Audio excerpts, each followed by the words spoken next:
ba? Hindi ibig sabihin pag mayaman ka, may ganito ka na, wala ka ng problema. May problema din.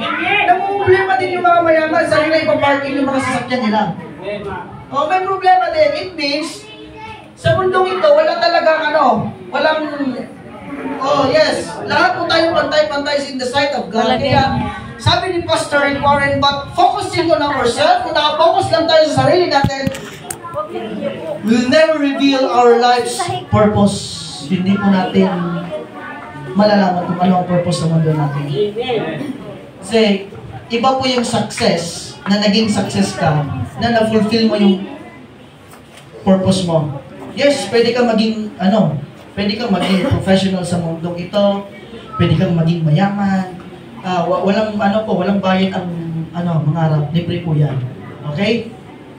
Eh, sabi po doon kasi, kahit narating mo to sa buhay na ito, narating mo yung yung pinapagawa ng Lord sa iyo.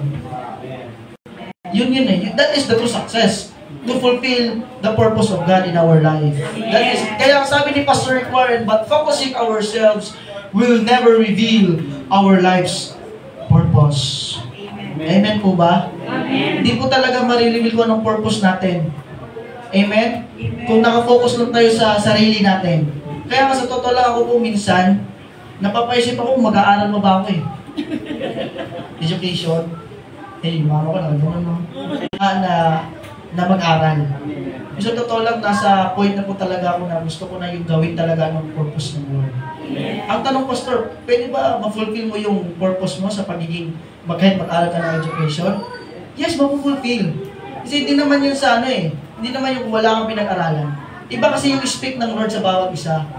Amen po ba? Mahina ba boses ko pag nakaganito? Fulfill yung purpose. Instead na ito yung pinapagawa ng Lord sa'yo, doon ka pumunta eh. Amen. Pwede mo naman yung gawin eh, because we have free will. Kaya tayo nilagyan ng free will ng Lord, kasi ayaw ng Lord na sumusunod tayo sa Kanya na parang robot. No, walang will. Kaya nilagyan tayo ng will ng Lord, para hindi tayo pupunta sa point na yung parang nakikita ng Lord sa atin na, parang hindi to heartedly na sumusunod sa akin. Kaya meron tayong will. Kaya po, mga young people, sorry mga young people, sa nito na. Kaya kailangan po natin malaman kung ano talaga purpose natin sa buhay. Amen po. Tayong lahat, hindi pa po tapos ang Lord sa atin. Meron po siya ipapagawa. Amen. That go into a nation, baptizing them in the name of the Father, and the Son, and the Holy Spirit, and teaching them to observe everything what I commanded you, ang promise ng Lord, and law, how to become a fruitful Christian. Now, dito kayo talaga tatagta rin. Sige, Pastor. Sige po. Amen. Sa akin din, no?